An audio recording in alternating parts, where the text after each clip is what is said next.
Every motorcycle rider thinks they blend in when they are off the bike.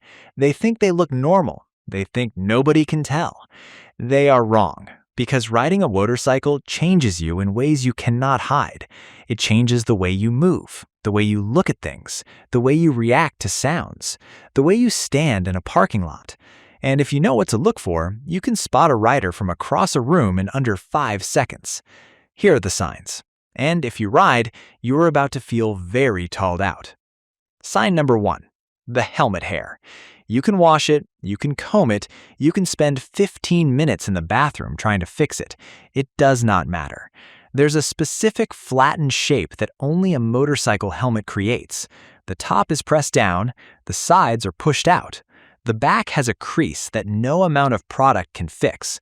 And every rider who has ever walked into work after a morning commute knows exactly what I'm talking about. You walk in, somebody looks at you, and they don't even have to ask. They already know. Sign number 2, the tan lines. A rider's tan makes absolutely no sense to a normal person. Your hands are tan from the wrist down, but there's a sharp white line where the gloves start. Your face is tan, but there's a perfect white rectangle across the middle where the helmet visor sat. Your arms are tan from the elbow down, but the upper arms are pale because the jacket covered them. You look like you got a suntan through a stencil. No other activity on Earth produces this pattern.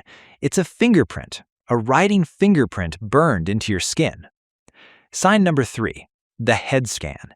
This is the one that gives you away instantly, and you cannot turn it off.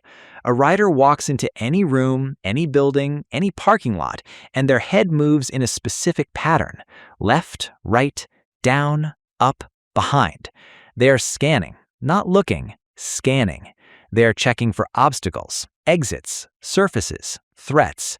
They do it in the grocery store, they do it in the mall, they do it walking into a restaurant. Their eyes move before their feet do, every single time. A non-rider walks into a room and looks for a table. A rider walks into a room and locates every exit, every obstacle, and the fastest path to the door. You don't even realize you are doing it, but everyone around you notices that your eyes are always moving.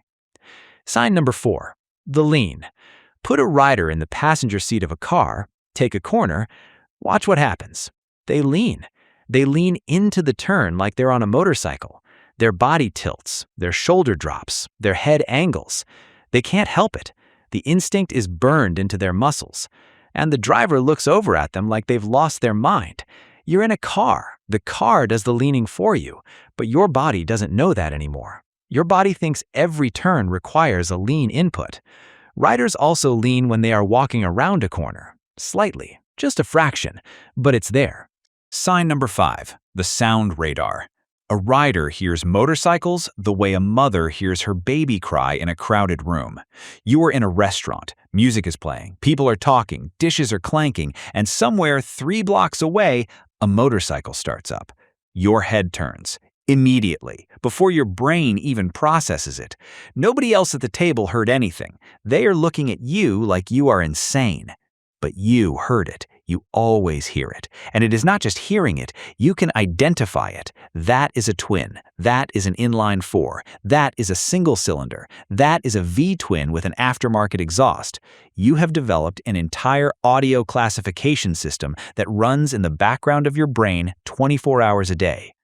Sign number 6, the gear check. Ask a rider what the weather is right now. Not tomorrow, right now. They will tell you the temperature within 2 degrees, the wind speed, the wind direction, whether it rained in the last hour, whether the roads are dry. They do not know this because they are meteorologists. They know it because they checked the weather app 4 times before lunch, because every weather change is a riding calculation. A non-rider looks outside and says, "It's nice out." A rider looks outside and says, 72 degrees, dry roads, wind from the southwest at 8 miles per hour, humidity is low, perfect lean conditions, I need to leave by 4. Sign number 7, the parking lot stare. A rider cannot walk through a parking lot without looking at every motorcycle in it, every single one. They slow down, they tilt their head, they evaluate. Nice pipes, good color, bad tires. That guy needs a new chain. They might stop walking entirely just to look at a stranger's motorcycle in a random parking lot on a Tuesday afternoon. They are not stealing it, they are not even touching it, they're just looking because they cannot not look. Their partner is already 30 feet ahead, turning around, arms crossed, waiting. Again. Sign number 8, the throttle hand. Watch a rider's right hand when they are sitting in a car, at a desk, or on a couch. It moves. It does a subtle twisting motion, a micro rotation, like it's turning an invisible throttle grip. Some riders tap their right foot too, shifting an invisible rear brake.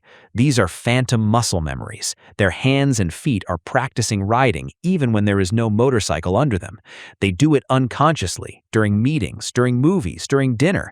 If you see someone's right wrist doing a tiny twist under the table, that's a rider, 100%. No exceptions.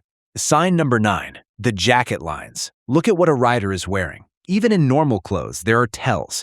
They have a specific way of wearing a jacket, slightly heavier than necessary, slightly more structured because their body is used to the weight and fit of a riding jacket.